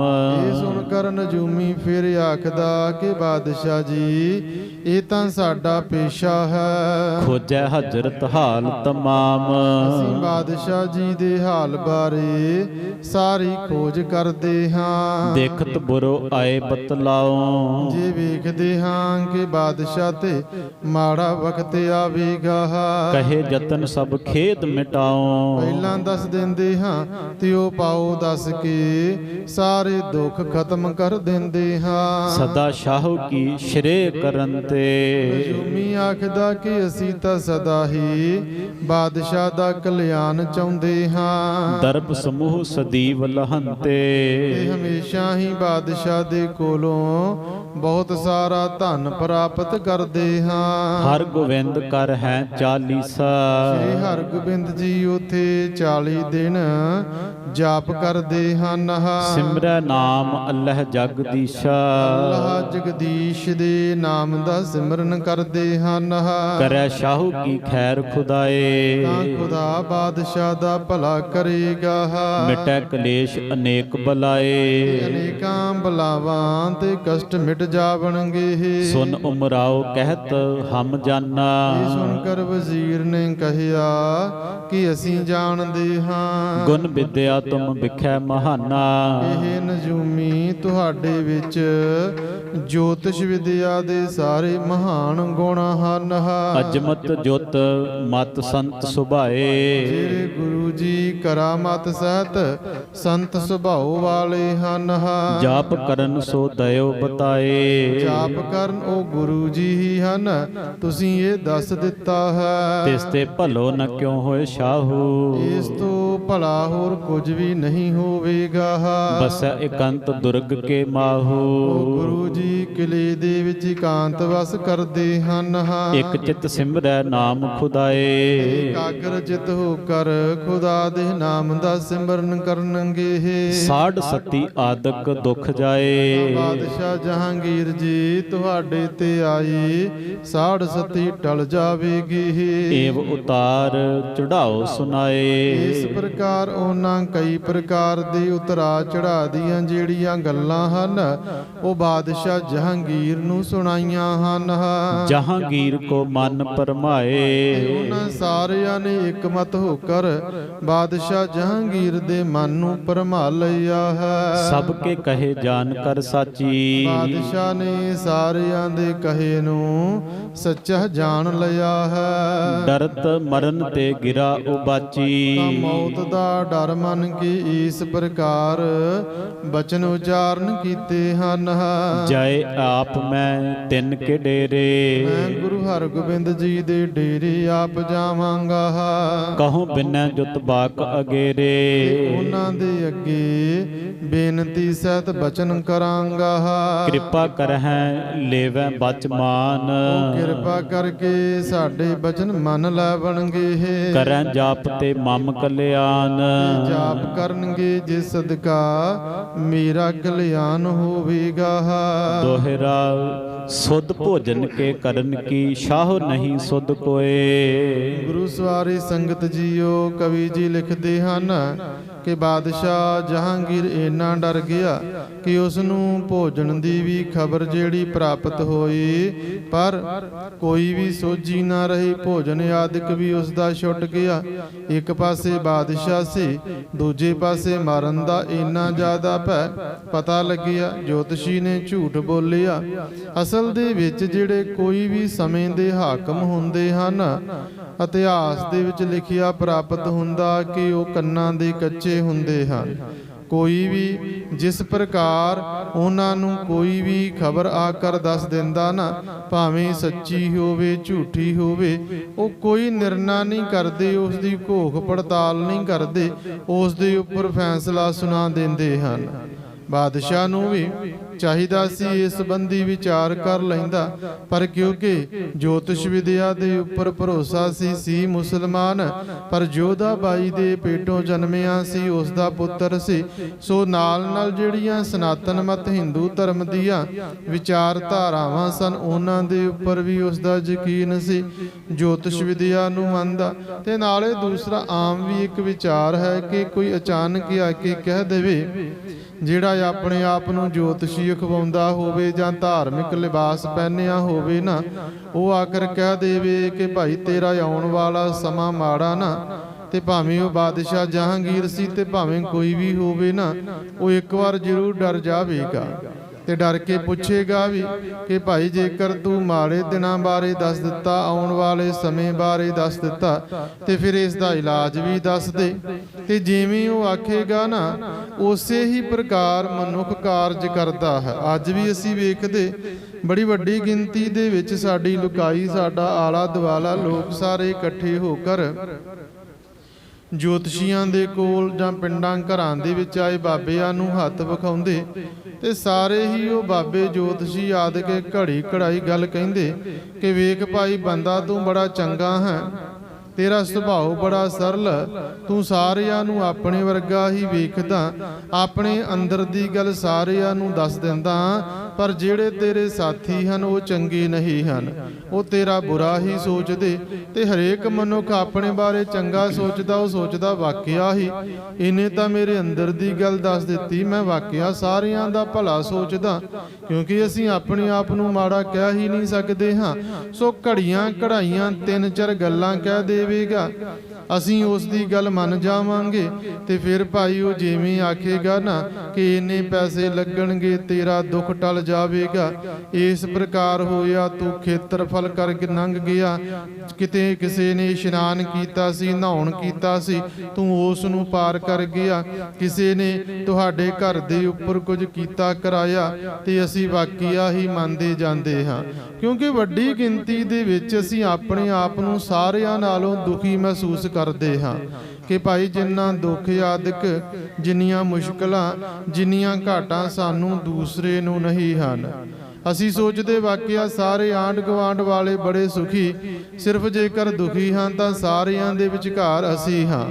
ਤੇ ਜਦੋਂ ਕੋਈ ਆ ਕੇ ਬਾਬਾ ਕਹਿ ਦੇਵੇਗਾ ਨਾ ਕਿ ਇਸ ਪ੍ਰਕਾਰ ਹੈ, ਤੁਹਾਡੇ ਘਰ ਤੇ ਕਿਸੇ ਨੇ ਕੀਤਾ ਹੋਇਆ, ਜਾਂ ਕੁਝ ਹੋਰ ਨਿਸ਼ਾਨੀਆਂ ਦੱਸ ਦੇਵੇਗਾ, ਤੇ ਅਸੀਂ ਹਾਂ ਦੇ ਵਿੱਚ ਹਾਂ ਮਿਲਾਉਂਦੇ ਜਾਵਾਂਗੇ। ਤੇ ਜਿਹੜੇ ਬਾਬੇ ਜੋਤਸ਼ੀ ਆਦਿਕ ਹੁੰਦੇ ਬੜੇ ਮਨੋਵਿਗਿਆਨੀ ਹੁੰਦੇ ਹਨ, ਇਹ ਮਨੁੱਖ ਦੀ ਗੱਲ ਦੇ ਵਿੱਚੋਂ ਹੀ ਗੱਲ ਲੱਭਦੇ ਜਾਂਦੇ, ਅਗਾਂਹ ਨੂੰ ਤੋਰੀ ਜਾਂਦੇ, ਤੇ ਫਿਰ ਇੱਥੇ ਪਹੁੰਚਣਗੇ ਕਿ ਤੇਰੇ ਤੇ ਬੜਾ ਚਿਰ ਪਹਿਲਾਂ ਕਿਸੇ ਨੇ ਕੀਤਾ ਕਰਾਇਆ ਸੀ, ਤੂੰ ਉਹਨਾਂ ਦੇ ਘਰੋਂ ਚਾਹ ਪੀਤੀ ਸੀ। ਹੁਣ ਪਿੰਡ ਸਾਰੇ ਦੇ ਵਿੱਚੋਂ ਤਾਂ ਚਾਹ ਪੀਤੀ ਹੀ ਹੁੰਦੀ ਹੈ, ਸ਼ਾਇਦ ਕੋਈ ਘਰ ਜਿਹੜਾ ਬਚ ਗਿਆ ਹੋਵੇ, ਨਹੀਂ ਤਾਂ ਆਮ ਸਾਡਾ ਇੱਕ ਸੱਭਿਆਚਾਰ ਹੈ ਕਿ ਅਸੀਂ ਸਾਰੇ ਹੀ ਘਰਾਂ ਦੇ ਵਿੱਚ ਖੁਸ਼ੀ ਜਾਂ ਗਮੀ ਦੇ ਕਾਰਜਾਂ ਤੇ ਪਹੁੰਚੇ ਹੁੰਦੇ ਹਾਂ, ਪ੍ਰਸ਼ਾਦਾ ਵੀ ਛਕਿਆ ਹੁੰਦਾ ਹੈ, ਚਾਹ ਵੀ ਪੀਤੀ, ਤੇ ਹੁਣ ਸਾਰਾ ਪਿੰਡ ਸਾਡੇ ਸਾਹਮਣੇ ਫਿਰ ਦੋਸ਼ੀ ਹੁੰਦਾ ਹੈ। ਸਾਰੇ ਘਰਾਂ ਨੂੰ ਅਸੀਂ ਫੋਲਣਾ ਸ਼ੁਰੂ ਕਰ ਦਿੰਦੇ ਕਿ ਉਹ ਫਲਾਣਾ ਬੰਦਾ ਮੇਰੇ ਨਾਲ ਕਿਸ ਪ੍ਰਕਾਰ ਦਾ ਵਿਹਾਰ ਕਰਦਾ, ਫਲਾਣਾ ਪਰਿਵਾਰ ਮੇਰੇ ਨਾਲ ਕਿਸ ਪ੍ਰਕਾਰ ਦੀ ਵਿਚਾਰ ਰੱਖਦਾ, ਵਾਕਿਆ ਹੀ ਉਹਨੇ ਮੈਨੂੰ ਸਾਡੀ ਖੁਸ਼ੀ ਤੇ ਵਧਾਈ ਨਹੀਂ ਸੀ ਦਿੱਤੀ। ਜਦੋਂ ਕੋਈ ਨੁਕਸਾਨ ਹੋਇਆ ਸੀ ਤੇ ਉਸਦੇ ਚਿਹਰੇ ਦੇ ਉੱਪਰ ਹਾਸਾ ਜਿਹਾ ਸੀ, ਉਹ ਦੁੱਖ ਨਹੀਂ ਸੀ ਸਾਂਝਾ ਕਰਨ ਆਇਆ, ਸਗੋਂ ਗੱਲਾਂ ਹੀ ਪੁੱਛਣ ਆਇਆ ਸੀ। ਤਾਂ ਅਸੀਂ ਲਗਾਤਾਰ ਨਕਾਰਾਤਮਕ ਸੋਚਦਿਆਂ ਸਾਰੇ ਪਿੰਡ ਨੂੰ ਹੀ ਆਪਣਾ ਵਿਰੋਧੀ ਬਣਾ ਕੇ ਬੈਠੇ ਹੁੰਦੇ ਹਾਂ।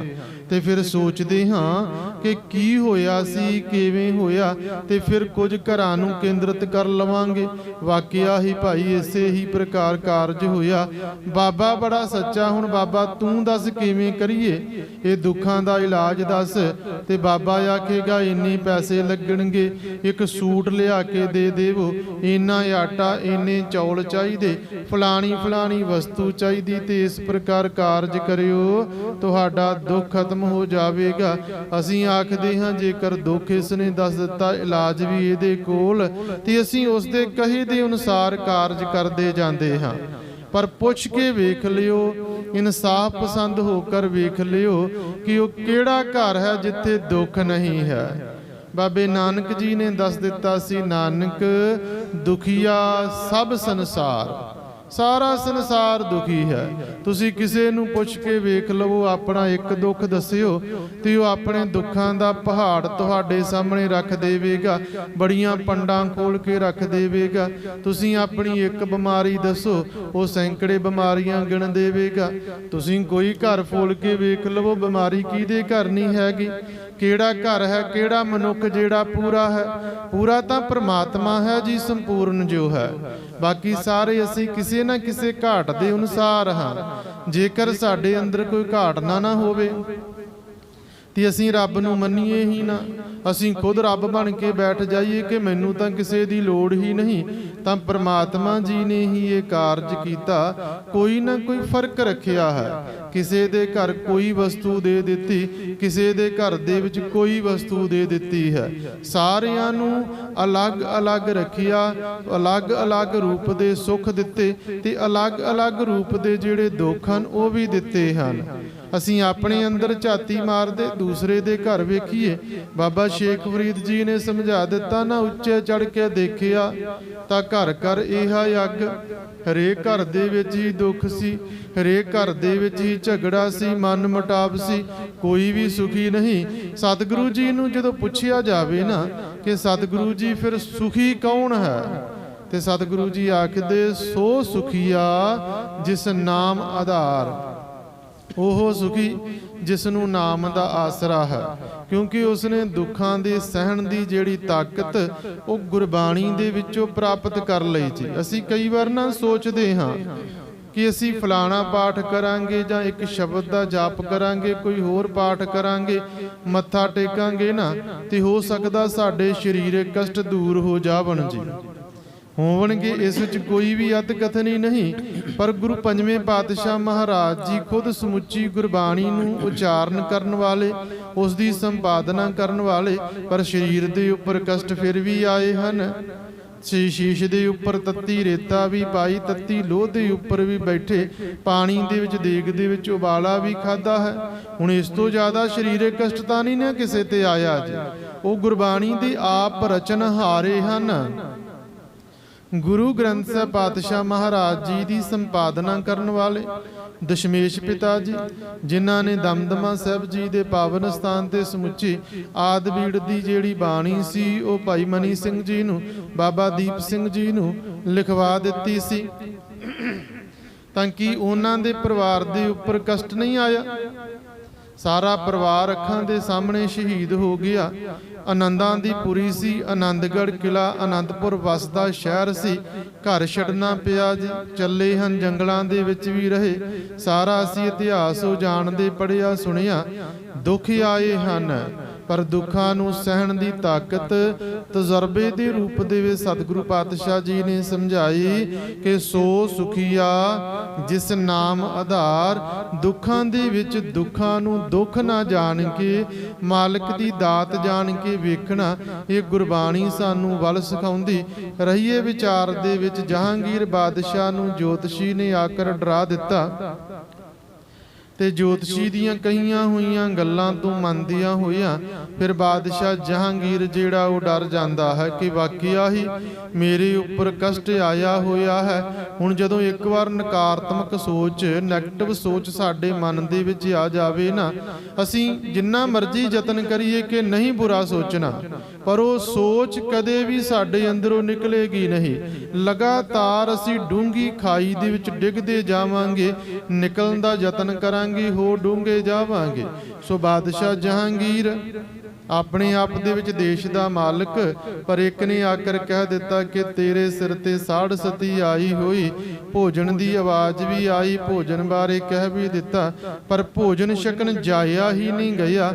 ਭੋਜਨ ਦੀ ਸੋਝੀ ਨਹੀਂ ਰਹਿ ਗਈ, ਭੁੱਖ ਮਰ ਗਈ ਹੈ। ਦੁੱਖ ਦੇ ਵਿੱਚ, ਅਤਿਅੰਤ ਦੁੱਖ ਦੇ ਵਿੱਚ ਇਸੇ ਹੀ ਪ੍ਰਕਾਰ ਹੁੰਦਾ ਜੀ, ਕਿਉਂਕਿ ਸਾਡੀ ਸੋਚ ਜਿਹੜੀ ਨਾ ਉੱਥੇ ਟਿਕੀ ਹੁੰਦੀ ਕਿ ਦੁੱਖ ਹੈ ਜੀ, ਤੇ ਦੁੱਖ ਤੋਂ ਬਚਿਆ ਕਿਵੇਂ ਜਾਵੇ। ਰਹੋ ਵਿਚਾਰ, ਬਾਦਸ਼ਾਹ ਨੂੰ ਆਪਣੇ ਭੋਜਨ ਦੀ ਵੀ ਕੋਈ ਸੁਧ ਨਹੀਂ ਰਹੀ ਹੈ। ਦਾਸਨ ਕੈ ਬਹੁ ਬਾਰ ਤਬ ਅਚਿਓ ਕੁਸ਼ਕ ਉੱਠ ਸੋਏ। ਕਵੀ ਜੀ ਲਿਖਦੇ ਕਿ ਜਿਹੜੇ ਸੇਵਕ ਸੀ ਨਾ, ਉਹਨਾਂ ਨੇ ਬਹੁਤ ਵਾਰ ਕਹਿਆ, ਤੇ ਤਦ ਬਾਦਸ਼ਾਹ ਨੇ ਉੱਠ ਕਰ ਥੋੜਾ ਜਿਹਾ ਭੋਜਨ ਛਕਿਆ ਹੈ। ਚੌਪਈ 4-5 ਮੁੱਢਨ ਕੇ ਮਤ ਕੀ। ਕਵੀ ਜੀ ਲਿਖਦੇ ਕਿ 4-5 ਮੂਰਖਾਂ ਦੀ ਮਤ ਦੀਆਂ ਗੱਲਾਂ ਸੁਣ ਕਰ ਬਾਤ ਚਿੰਤ ਚਿਤ ਮ੍ਰਿਤ ਕੀ। ਬਾਦਸ਼ਾਹ ਦੇ ਮਨ ਦੇ ਵਿੱਚ ਮੌਤ ਦੀ ਜਿਹੜੀ ਚਿੰਤਾ ਸੀ ਉਹ ਹੋ ਜਾਂਦੀ ਹੈ। ਇਹ ਗੱਲ ਦਾ ਅਸਰ ਹੈ ਜੀ ਕਿ ਅਸੀਂ ਕਿਸ ਪ੍ਰਕਾਰ ਉਸ ਗੱਲ ਨੂੰ ਪ੍ਰਵਾਨ ਕਰਦੇ ਹਾਂ। ਇੱਕ ਉਦਾਹਰਨ ਇਹ ਸਮਝਣਾ ਸਾਡਾ ਹੋਰ ਸੌਖਾ ਹੋ ਜਾਵੇਗਾ। ਇਹ ਅਸਲ ਦੇ ਵਿੱਚ ਘਰ ਘਰ ਦੀ ਕਹਾਣੀ ਅਸੀਂ ਕਹਿ ਸਕਦੇ। ਕੋਈ ਘਰ ਸੀ, ਉਸ ਘਰ ਦੇ ਵਿੱਚ ਨੌ ਸੱਸ ਦੀ ਆਪਸ ਦੇ ਵਿੱਚ ਨਹੀਂ ਸੀ ਬਣਦੀ ਸੀ। ਘਰੇਲੂ ਕਾਰ ਸੀ, ਦੋਹਾਂ ਦਾ ਝਗੜਾ ਚੱਲਦਾ ਸੀ, ਕਾਫੀ ਜ਼ਿਆਦਾ ਬੋਲ ਬੁਲਾਰਾ ਹੁੰਦਾ ਸੀ। ਇੱਕ ਰੋਜ਼ ਉਹ ਸੱਸ ਨੇ, ਮਾਤਾ ਨੇ ਸੋਚਿਆ ਕਿ ਝਗੜਾ ਕਿਸੇ ਪ੍ਰਕਾਰ ਮੁੱਕਣਾ ਚਾਹੀਦਾ। ਉਹ ਕਿਸੇ ਬਾਬੇ ਦੇ ਕੋਲ ਚਲੀ ਗਈ। ਬਾਬੇ ਨੇ ਹਿਸਾਬ ਜਿਹਾ ਲਗਾ ਲਿਆ ਕਿ ਭਾਈ ਝਗੜਾ ਤਾਂ ਇਹੋ ਹੈ ਕਿ ਬੋਲ ਬੁਲਾਰਾ ਹੈ। ਜੇਕਰ ਇੱਕ ਚੁੱਪ ਹੋ ਜਾਵੇ, ਜਿਵੇਂ ਪੰਜਾਬੀ ਦੇ ਅਖਾਣ ਹਨ ਕਿ ਇੱਕ ਚੁੱਪ ਤੇ 100 ਸੁੱਖ, ਸਾਰੇ ਸੁੱਖ ਪ੍ਰਾਪਤ ਹੋਵਣਗੇ, ਪਰ ਇਸ ਪ੍ਰਕਾਰ ਕਹਿਣ ਦੇ ਨਾਲ ਚੁੱਪ ਨਹੀਂ ਕੋਈ ਹੋਵੇਗਾ। ਬਾਬੇ ਨੇ ਇੱਕ ਤਵੀਤ ਜਿਹਾ ਲਿਆ, ਕਾਲੇ ਰੰਗ ਦਾ ਧਾਗਾ ਲਿਆ, ਉਸ ਦੇ ਉੱਪਰ 2-4 ਫੂਕਾਂ ਮਾਰੀਆਂ, ਘੁਮਾਇਆ ਤੇ ਆਖਿਆ, ਲੈ ਮਾਤਾ ਆ ਤਵੀਤ ਲੈ ਲਾ, ਤੇ ਤਵੀਤ ਜਿਹੜਾ ਨਾ ਆਪਣੇ ਕੋਲ ਰੱਖਣਾ ਹੈ। ਜਿਸ ਵੇਲੇ ਤੇਰੀ ਨਹੁੰ ਦੇ ਨਾਲ ਝਗੜਾ ਆਰੰਭ ਹੋਣ ਲੱਗੇ ਨਾ, ਤੇ ਇਸ ਤਵੀਤ ਨੂੰ ਆਪਣੇ ਦੰਦਾਂ ਦੇ ਹੇਠਾਂ ਨੱਪ ਲੈਣਾ ਹੈ, ਤੇ ਜਿਤਨਾ ਤੇਰੀ ਨਹੁੰ ਵਧੇਰੇ ਬੋਲੇ ਓਨਾ ਇਸ ਨੂੰ ਵਧੇਰੇ ਘੁੱਟਦੇ ਜਾਣਾ। ਤੇ ਕਦੇ ਵੀ ਇਸ ਨੂੰ ਉਸ ਵੇਲੇ ਜਦੋਂ ਝਗੜਾ ਚੱਲਦਾ ਹੋਵੇ ਨਾ, ਦੰਦਾਂ ਦੇ ਵਿੱਚੋਂ ਢਿੱਲਾ ਨਹੀਂ ਛੱਡਣਾ। ਤੇ ਜੇਕਰ ਇਹ ਢਿੱਲਾ ਹੋ ਗਿਆ, ਤੂੰ ਮੂੰਹ ਖੋਲ ਲਿਆ ਨਾ, ਤੇ ਇਹ ਤਵੀਤ ਤੇਰੇ ਤੇ ਉਲਟਾ ਪੈ ਜਾਵੇਗਾ। ਹੁਣ ਗੱਲ ਤਾਂ ਬੜੀ ਸਿੱਧੀ ਜੀ ਸਮਝਣ ਵਾਲੀ ਸੀ, ਪਰ ਹੁਣ ਘੁਮਾ ਕੇ ਕੀਤੀ ਗਈ ਨਾ ਗੱਲ ਕਿ ਤਵੀਤ ਤੇਰੇ ਤੇ ਉਲਟਾ ਪੈ ਜਾਵੇਗਾ, ਧਾਗਾ ਤੈਨੂੰ ਕਰਕੇ ਦੇ ਦਿੱਤਾ। ਤਾਂ ਉਹ ਵਹਿਮ ਮਨ ਦੇ ਵਿੱਚ ਆ ਗਿਆ ਕਿ ਹੁਣ ਸਾਡੇ ਘਰ ਦੀ ਮੁਸ਼ਕਲ ਹੱਲ ਹੋ ਜਾਵੇਗੀ। ਘਰ ਦੇ ਵਿੱਚ ਗਈ, ਦੱਸਿਆ ਕਿਸੇ ਨੂੰ ਨਾ, ਝਗੜਾ ਆਰੰਭ ਹੋ ਗਿਆ। ਤੇ ਦੱਸਦੀ ਸੱਸ ਨੇ ਕੀ ਕੀਤਾ, ਮਾਤਾ ਨੇ ਕੀ ਕੀਤਾ ਕਿ ਉਹ ਬਾਬੇ ਦਾ ਤਵੀਤ ਦੰਦਾਂ ਹੇਠਾਂ ਰੱਖ ਲਿਆ। ਨਹੁੰ ਨੇ ਬੋਲਣਾ ਆਰੰਭ ਕਰ ਦਿੱਤਾ, ਤੇ ਦੰਦ ਜਿਹੜੇ ਸੀ, ਸੱਸ ਜਿਹੜੀ ਸੀ, ਮਾਤਾ ਸੀ, ਹੋਰ ਘੁੱਟਦੀ ਜਾਵੇ। ਜਿਉਂ-ਜਿਉਂ ਨਹੁੰ ਉੱਚੀ ਬੋਲੇ ਉਹ ਹੋਰ ਜ਼ੋਰ ਨਾਲ ਘੁੱਟੇ। ਕੁਝ ਮਿੰਟ ਲੰਘੇ, ਨਹੁੰ ਆਪਣੇ ਆਪ ਚੁੱਪ ਹੋ ਗਈ। ਇੱਕ ਦਿਨ ਲੰਘਿਆ, 2 ਦਿਨ ਲੰਘੇ। ਆਖਰ ਨਹੁੰ ਨੇ ਸੋਚਿਆ ਕਿ ਮੈਂ ਪਾਗਲ ਹਾਂ ਜਿਹੜੀ ਇਕੱਲੀ ਬੋਲਦੀ ਰਹਿੰਦੀ ਹਾਂ। ਝਗੜਾ ਘਟਦਾ ਗਿਆ ਜੀ। ਤੇ ਉਹ ਮਾਤਾ ਸੋਚ ਰਹੀ ਸੀ ਕਿ ਉਹ ਬਾਬੇ ਦੇ ਤਵੀਤ ਨੇ ਕਾਰਗਰ ਹੋਣਾ ਕੀਤਾ। ਬਾਬੇ ਦਾ ਤਵੀਤ ਕੰਮ ਕਰ ਗਿਆ, ਸਾਡੇ ਘਰ ਦਾ ਝਗੜਾ ਮੁੱਕ ਗਿਆ। ਪਰ ਅਸਲ ਦੇ ਵਿੱਚ ਗੱਲ ਸੀ ਕਿ ਚੁੱਪ ਰਹਿਣ ਦੇ ਨਾਲ ਝਗੜਾ ਮੁੱਕਿਆ ਸੀ। ਜੋਤਸ਼ੀ ਨੇ ਦੱਸ ਦਿੱਤਾ, ਤੇ ਸਾਡੀ ਮਾਨਸਿਕਤਾ ਇਸ ਪ੍ਰਕਾਰ ਦੀ ਕਿ ਅਸੀਂ ਉਸ ਗੱਲ ਨੂੰ ਜਿਹੜੀ ਵਹਿਮ ਦੇ ਰੂਪ ਦੇ ਵਿੱਚ ਕੀਤੀ ਜਾਵੇ ਨਾ, ਉਸ ਨੂੰ ਬੜੀ ਛੇਤੀ ਮੰਨਦੇ ਹਾਂ। ਹੁਣ ਪਿੱਪਲ ਦੀ ਉਦਾਹਰਨ ਲੈ ਲਈਏ ਨਾ, ਪਿੱਪਲ ਇੱਕ ਐਸਾ ਦਰਖਤ ਜਿਹੜਾ ਹਵਾ ਦੇ ਵਿੱਚੋਂ ਵੀ ਪਾਣੀ ਪ੍ਰਾਪਤ ਕਰਦਾ ਤੇ 24 ਘੰਟੇ ਆਕਸੀਜਨ ਦਿੰਦਾ ਹੈ। ਰਿਸ਼ੀਆਂ ਮੁਨੀਆਂ ਨੂੰ ਇਸ ਗੱਲ ਦਾ ਪਤਾ ਸੀ। ਸੋ ਜੇਕਰ ਉਹ ਵੈਸੇ ਕਹਿ ਦਿੰਦੇ ਨਾ ਕਿ ਇਹ ਦਰਖਤ ਬੜਾ ਚੰਗਾ, ਇਸ ਦੀ ਦਾਤਨ ਕਰਨ ਦੇ ਨਾਲ ਬੁਖਾਰ ਨਹੀਂ ਚੜ੍ਹਦਾ, ਇਹ ਦਿਨ ਰਾਤ ਆਕਸੀਜਨ ਦਿੰਦਾ, ਤਾਜ਼ੀ ਹਵਾ ਦਿੰਦਾ, ਹਵਾ ਨੂੰ ਵਧੇਰੇ ਸਾਫ਼ ਕਰਦਾ, ਇਹ ਜ਼ਮੀਨ ਦੇ ਵਿੱਚੋਂ ਘੱਟ ਤੇ ਪੱਤਿਆਂ ਰਾਹੀਂ ਹਵਾ ਦੇ ਵਿੱਚੋਂ ਵਧੇਰੇ ਪਾਣੀ ਲੈਂਦਾ, ਇਸ ਨੂੰ ਕੱਟਿਆ ਨਾ ਜਾਵੇ। ਤੇ ਕਿਸੇ ਨੇ ਨਹੀਂ ਸੀ ਮੰਨਣਾ, ਕੱਟ ਸੁੱਟ ਦੇਣੇ ਸੀ ਪਿੱਪਲ ਵੀ। ਤੇ ਕਹਿ ਦਿੱਤਾ ਜੀ ਕਿ ਇਹ ਅਵਤਾਰ ਹੈ ਵਿਸ਼ਨੂੰ ਦਾ, ਪਰਮਾਤਮਾ ਦਾ ਅਵਤਾਰ, ਇਸ ਦੀ ਪੂਜਾ ਕਰਨੀ। ਤੇ ਪਿੱਪਲ ਨੂੰ ਅਸੀਂ ਕੱਟਣੋਂ ਹਟ ਗਏ ਜੀ। ਤੁਲਸੀ ਦੇ ਵਿੱਚ ਗੁਣ ਬੜੇ ਜੀ, ਬੜੀ ਪ੍ਰਕਾਰ ਦੀ ਬਿਮਾਰੀਆਂ ਦੇ ਵਿੱਚ ਉਹ ਕਾਰਗਰ ਸਾਬਤ ਹੁੰਦੀ, ਉਸ ਦੀ ਪੂਜਾ ਆਰੰਭ ਕਰ ਦਿੱਤੀ ਜੀ। ਹੁਣ ਸਫੈਦੇ ਦੇ ਵਿੱਚ ਗੁਣ ਘੱਟ ਤੇ ਅਸੀਂ ਵੱਢ ਦਿੱਤਾ। ਪਾਪੂਲਰ ਆਪ ਲਾ ਕੇ 2 ਹੀ ਸਾਲੀ ਵੱਢ ਦਿੱਤਾ, ਕਿਉਂਕਿ ਉਸ ਵਿੱਚ ਕੋਈ ਵਹਿਮ ਨਹੀਂ ਨਾ ਆਇਆ। ਤੁਸੀਂ ਕਿਸੇ ਵੀ ਰੁੱਖ ਬਾਰੇ ਕਹਿ ਦੇਵੋ, ਕਿਸੇ ਮਨੁੱਖ ਬਾਰੇ ਕਹਿ ਦੇਵੋ ਕਿ ਇਸ ਦੇ ਵਿੱਚ ਬੜੇ ਗੁਣ, ਕੋਈ ਨਹੀਂ ਮੰਨੇਗਾ। ਵਹਿਮ ਦੇ ਰੂਪ ਦੇ ਵਿੱਚ ਦੱਸ ਦੇਵੋ ਤੇ ਸਾਰੇ ਉਸ ਗੱਲ ਨੂੰ ਮੰਨਣਗੇ। ਇੱਕ ਛੋਟੀ ਜੀ ਉਦਾਹਰਨ ਉਪਰੰਤ ਸਮਾਪਤੀ। ਆਮ ਰਸਤਾ ਚੱਲਦਾ ਪਿਆ, ਕੋਈ ਉਸ ਤੇ ਕੋਈ ਜ਼ਿਕਰ ਨਹੀਂ ਕਰੇਗਾ। ਤੁਸੀਂ ਸਿਰਫ ਇੰਨਾ ਲਿਖ ਕੇ ਲਗਾ ਦੇਵੋ ਕਿ ਇੱਧਰ ਵੇਖਣਾ ਮਨਾ ਹੈ, ਹਰੇਕ ਉੱਧਰ ਵੇਖੇਗਾ। ਤੁਸੀਂ ਮਨਾ ਲਿਖਿਆ ਨਾ, ਪਰ ਉਸ ਦੇ ਬਾਵਜੂਦ ਹਰੇਕ ਵੇਖੇਗਾ ਕਿ ਇੱਧਰ ਕੀ ਹੈ। ਅਸੀਂ ਅਲੱਗ ਰੂਪ ਦੇ ਵਿੱਚ ਘਟਨਾਵਾਂ ਨੂੰ ਸਮਝਣ ਦਾ ਯਤਨ ਕਰਦੇ ਹਾਂ। ਜੋਤਸ਼ੀ ਦੀ ਗੱਲ, ਬਾਬਿਆਂ ਦੀ ਗੱਲ, ਵਹਿਮਾਂ ਭਰਮਾਂ ਵਾਲੀ ਗੱਲ, ਕਿਸੇ ਦੇ ਕੀਤੇ ਕਰਾਏ ਦੀ ਗੱਲ ਨੂੰ ਅਸੀਂ ਬੜੀ ਛੇਤੀ ਪ੍ਰਵਾਨ ਕਰਦੇ। ਤੇ ਜੇਕਰ ਕੋਈ ਗੁਰਬਾਣੀ ਦੇ ਆਸ਼ੇ ਦੇ ਅਨੁਸਾਰ ਚੱਲਣ ਵਾਸਤੇ ਕਹਿ ਦੇਵੇ ਨਾ ਕਿ ਭਾਈ ਬਾਣੀ ਪੜ੍ਹਿਆ ਕਰੋ, ਗੁਰੂ ਨਾਨਕ ਸਾਹਿਬ ਜੀ ਨੇ 3 ਕੰਮਾਂ ਵਾਸਤੇ ਕਿਹਾ ਸੀ ਕਿ ਸੁਣਿਆ, ਮੰਨਿਆ, ਮਨ ਕੀਤਾ ਭਾਉ। ਤੇ ਸ਼ਾਇਦ ਅਸੀਂ ਮੰਨ ਕੇ ਰਾਜੀ ਨਹੀਂ, ਪਰ ਜੇਕਰ ਕੋਈ ਬਾਬਾ ਵਹਿਮ ਪਾ ਕੇ ਕਹਿ ਦੇਵੇ ਨਾ ਕਿ ਆਹ ਸ਼ਬਦ ਦਾ ਪਾਠ ਕਰੋ, ਤੁਹਾਡੇ ਘਰ ਵਿੱਚ ਸੁੱਖ ਆਵਣਗੇ, ਤੇ ਅਸੀਂ ਸਾਰਾ ਪਰਿਵਾਰ ਉਹ ਕਾਰਜ ਕਰਨਾ ਆਰੰਭ ਕਰ ਦੇਵਾਂਗੇ। ਗੁਰੂ ਦੇ ਨਾਲੋਂ ਅਸੀਂ ਪਖੰਡੀਆਂ ਦੇ ਉੱਪਰ ਵਧੇਰੇ ਵਿਸ਼ਵਾਸ ਕਰਦੇ। ਬਾਦਸ਼ਾਹ ਜਹਾਂਗੀਰ ਵੀ ਨਜ਼ੂਮੀ ਦੇ ਕਹੇ ਤੇ ਵਿਸ਼ਵਾਸ ਕਰਕੇ ਤੇ ਹੁਣ ਗੁਰੂ ਪਾਤਸ਼ਾਹ ਮਹਾਰਾਜ ਜੀ ਦੇ ਕੋਲ ਜਾਵੇਗਾ ਤੇ ਆਖੇਗਾ ਕਿ ਭਾਈ ਮੇਰਾ ਬਚਾ ਹੀ ਤਾਂ ਜੇਕਰ ਤੁਸੀਂ ਗਵਾਲੀਅਰ ਦੇ ਕਿਲੇ ਦੇ ਵਿੱਚ ਜਾਕਰ ਮੇਰੇ ਭਲੇ ਵਾਸਤੇ ਭਗਤੀ ਕਰਦੇ ਹੋ। ਤੇ ਸਤਿਗੁਰੂ ਜੀ ਪਾਤਸ਼ਾਹ ਮਹਾਰਾਜ ਜੀ ਫਿਰ ਜਿਸ ਕਾਰਜ ਵਾਸਤੇ ਪਹੁੰਚੇ ਹਨ ਕਿ ਚੰਦੂ ਨੂੰ ਕਿਵੇਂ ਉਸਦੇ ਕੀਤੇ ਦੀ ਸਜ਼ਾ ਦੇਣੀ, ਉਸ ਪਾਸੇ ਨੂੰ ਕਿਵੇਂ ਕਾਰਜ ਚੱਲਦਾ ਹੋਵੇਗਾ। ਸਮੁੱਚਾ ਇਤਿਹਾਸ ਆਉਣ ਵਾਲੇ ਸਮੇਂ ਦੇ ਵਿੱਚ ਆਪ ਸਭ ਸੰਗਤਾਂ ਨੂੰ ਸਰਵਣ ਕਰਵਾਇਆ ਜਾਵੇਗਾ ਜੀ। ਸਮੇਂ ਦੀ ਸੰਪੂਰਨਤਾ ਹੈ ਜੀ। ਆਓ ਦੋ ਪੰਕਤੀਆਂ ਪੜ੍ਹ ਕੇ ਫਤਿਹ ਬੁਲਾਉਣਾ ਕਰੀਏ। ਦੋਹਰਾ ਸੁਧ ਭੋਜਨ ਕੇ ਕਰਨ ਕੀ ਸ਼ਾਹ ਨਹੀਂ ਸੁਧ ਕੋਏ। ਦਾਸਨ ਕਹਿ ਬਹੁ ਬਾਰ ਤਬ ਅਚਿਓ ਕੁਸ਼ਕ ਉਠ ਸੋਏ। ਵਾਹਿਗੁਰੂ ਜੀ ਕਾ ਖਾਲਸਾ ਵਾਹਿਗੁਰੂ ਜੀ ਕੀ ਫਤਿਹ। ਆਏ ਪ੍ਰਭ ਸ਼ਰਨਾਗਤੀ ਕਿਰਪਾ ਨਿਧ ਦਇਆਲ। ਹਰ ਮਨ ਬਸਤ ਨਾਨਕ ਹੋਤ ਨਿਹਾਲ। ਵਾਹਿਗੁਰੂ ਨਾਮ ਜਹਾਜ ਹੈ ਚੜ੍ਹੇ ਸੋਤ ਰਹਿ ਪਾਰ। ਜੋ ਸ਼ਰਧਾ ਕਰ ਸੇਵੰਦੇ ਪਾਰ ਉਤਾਰਨ ਹਾਰ। ਜੋ ਸ਼ਰਧਾ ਕਰ ਸੇਵੰਦੇ ਪਾਰ ਉਤਾਰਨ ਹਾਰ। ਕਥਾ ਵਿਚਾਰਾਂ ਕਰਦਿਆਂ ਹੋਇਆਂ ਅਨੇਕਾਂ ਪ੍ਰਕਾਰ ਦੀਆਂ ਭੁੱਲਾਂ ਗਲਤੀਆਂ ਹੋ ਗਈਆਂ ਹਨ ਜੀ। ਗੁਰੂ ਗ੍ਰੰਥ ਸਾਹਿਬ ਪਾਤਸ਼ਾਹ ਮਹਾਰਾਜ ਜੀ ਗੁਰੂ ਰੂਪ ਸੰਗਤ ਬਖਸ਼ਣ ਜੋਗ ਹੈ ਜੀ। ਬਖਸ਼ ਲੈਣਾ ਦਿਹੁ ਸੱਜਣ ਸੀਸੜੀਆ।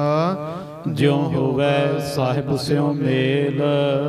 ਵਾਹਿਗੁਰੂ ਜੀ ਕਾ ਖਾਲਸਾ ਵਾਹਿਗੁਰੂ ਜੀ ਕੀ ਫਤਿਹ।